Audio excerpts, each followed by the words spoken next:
2024년 1월 11일 오전 10시입니다. 어제 라이브 방송에서 제가 타점을 알려드렸는데 다행히 눌림이 잘 나와서 저도 분할익절로 마무리를 지었고, 이 구간에서는 다시 또 롱으로 트라이 했고, 지금 이 구간에서 롱 포지션을 우선은 들고는 있습니다. 어제 라이브 방송 짧게 보고 현 구간에 대한 분석, 간단한 작도를 쉐어해드리도록 하겠습니다. 미리 거세요. 저 대응하려고 하지 마시고요. 더 내리면 좋고, 더 내리면 나중에 올라갔을 때 또 숏하면 되죠. 보라색 선에서 1차 익절, 그리고 SR 플립 구간에서 2차 익절하는 게 합리적인 구간이다라고 말씀을 드렸는데, 운이 좋게도 이 구간에서 좀 끝자리까지 익절을 가져갈 수 있었고, 버티는 그림이 나와서 이 구간에서는 롱 포지션으로 진입을 해서 수익을 실현했습니다. 분할 익절을 하긴 했지만 한 4% 정도 눌림이 나왔네요. 저는 완전 끝자리에서는 다 파는 게 아니라 한 10%씩에서 분할로 쭉 걸었기 때문에 2.8%, 2.9%에서 80%가량 익절을 했고요. 이 구간에서 남은 껍데기 분량 익절하면서 롱 포지션을 진입을 해서 위에서 숏, 밑에서 롱 포지션의 이 녹색 선 기준으로 익절을 거의 다 했습니다. 빠르게 움직였는데 작도 라인으로 진입을 해서 크게 잃지는 않고 수익 실현을 운이 좋게 잘 했습니다. 브리핑한 내용을 좀 보여드리자면, 제가 자기 전에 이더리움이 좀 뻔한 하락 추세 부근에 닿길래 이 구간에서 숏을 너무 공격적으로 치시거나 막 계속 모으시는 분들이 계실까봐 쉐어를 해드렸는데, 물론 이 구간에서 1% 정도 눌림이 나왔는데 굉장히 큰 슈팅이 나왔습니다. 그렇게 보고 있었던 게, 이런 뻔한 하락 추세는 오히려 뚫고 눌림이 나오는 경우가 많아요. 그 전에 숏을 계속 모으는 전략은 비효율적이다. 물론 여기 고점 라인을 로스를 타이트하게 잡고 숏을 잡는 건 괜찮다라고 하고, 제가 이 추세 안으로, 이 추세 뚫고 올라가면 이 추세 안으로 다시 회귀할 때 그때 숏을 진입하는 게 좋다라고 이야기를 했습니다. 근데 뭐 여기 위 구간에서 살짝 비비다가 오버슈팅이 나왔죠. 그래서 이 조건은 해당되지 않았습니다. 저는 일단 지금 이더를 매매를 하고 있지는 않습니다. 이 구간에서는 일단은 30분 다이버가 걸렸는데 한 번 더 눌렸다가 변동이 나오는 게 예뻐 보이기 때문에 뭐 하락 추세 같은 거 뚫리고 그때 롱을 진입하는 전략을 추천드렸습니다. 아직 하락 추세가 뚫리진 않았는데 제가 보고 있던 메인 SR 플립 구간에서 캔들이 버티는 그림이 나오고 있어서 여기서 올라야 좀 좋아 보인다라고 브리핑을 했고, 저도 이때 롱을 진입을 했습니다. 그리고 이 SR 플립 구간에서 버텨지면서 크게 상승이 나와서 저도 다행히 매매가 전부 성공적으로 끝날 수 있었습니다. 라이브 영상은 좀 길게 제가 촬영을 하다 보니까 지금 작도가 아직도 유효하기 때문에 쉐어를 해드릴 겸 해서 영상 촬영을 하고자 합니다. 작도를 전부 다 지운 상태에서 하나씩 보도록 하겠습니다. 우선은 가로저항 먼저 쉐어를 해드릴게요.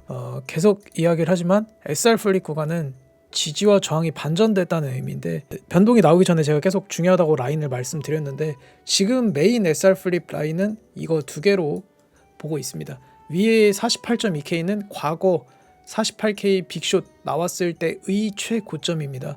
이런 3개 정도 라인은 미리 그어 두시는 게 좋겠죠. 30분 봉으로 들어가서 여기와 이렇게 3포인트를 이은 상승 채널이 하나 나오고, 그으셔도 되고 안 그으셔도 되는데 넥라인이라고, 조금 이거는 처음 이 라인 해석을 하시려면 좀 헷갈리실 수 있습니다. 이렇게 두 개를 이은 넥라인입니다. 꼬리와 꼬리를 이은 상단 추세, 중장기 라인이라고 보고 있습니다. 그리고 마지막으로 계속 영향을 주고 있는 하락 추세선, 이 정도가 한 기본 작도라고 보고 있고요. 이걸 전부 다 키면은 아까 맨 처음에 보여드렸던 이런 작도가 나오게 됩니다. 사실 작도가 엘리어트 파동보다 더 주관적인 요소가 강합니다. 왜냐하면 선과 선을 잇기 때문에 어디를 잇느냐에 따라서 아예 다르게 현 구간이 해석이 될 수도 있습니다. 그래서 그 점을 꼭 주의하시고, 제가 하는 작도가 맞는 건 아니지만 어느 정도는 유의미한 지지 저항을 보여주고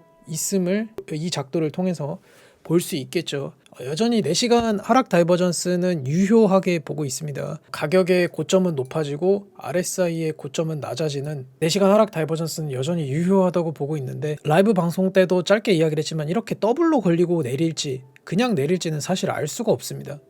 그렇기 때문에 이제 이런 메인 라인들을 보고 이런 라인이 깨졌으니까, 혹은 이런 상승 추세가 깨졌으니까 조금 더 눌릴 수 있겠구나를 예측해야지 꼭대기에서 이게 이렇게 빠질 거라고 예측하는 매매를 저는 하지 않는데, 아마 그런 시나리오를 세우셨을 때 그 결과가 맞지 않았던 적이 굉장히 많으실 거예요. 그 이유가 뭐냐면 저항이었던 라인을 다 뚫으면 그게 이제 지지 라인으로 바뀌잖아요. 그러니까 그 지지 라인들이 다 뚫려야 결국 빅숏이든 빅롱이든 나오는 거고, 사실 선물 시장에서는 레버를 끼고 베팅을 하기 때문에 사실 어마어마한 시나리오가 필요가 없죠. 그래서 이제 지금 여기서 오르냐 내리냐를 기준으로 베팅을 하시면서 매매를 하시는 게 좀 정신 건강에 이롭습니다. 너무 많은 시나리오를 세우면은 그게 다 나오지도 않고 사실 그게 맞추기가 어렵습니다.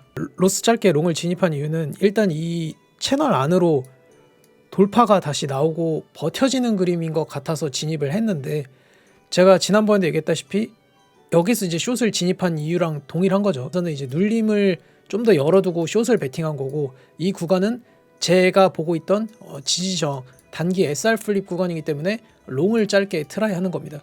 사실 뭐 어디까지 갈지는 잘 모르겠습니다. 다만 이런 하락 추세까지 뚫고 나서 오르면은 좀 엄청 많이는 아니어도 어느 정도는 오를 수 있지 않을까, 이런 생각을 하고 있습니다. 아까 이더리움과 똑같은 전략으로 할 건데, 만일 위로 올라간다면 다시 이렇게 추세로 회귀할 때 뭐 이럴 때 리테스트로 숏을 진입을 해볼 예정입니다. 그러니까 이런 데서 무모하게 숏을 베팅하는 게 아니라 이 채널로 회귀할 때 그걸 확인하고 확인 매매 관점으로 진입을 해볼 예정입니다.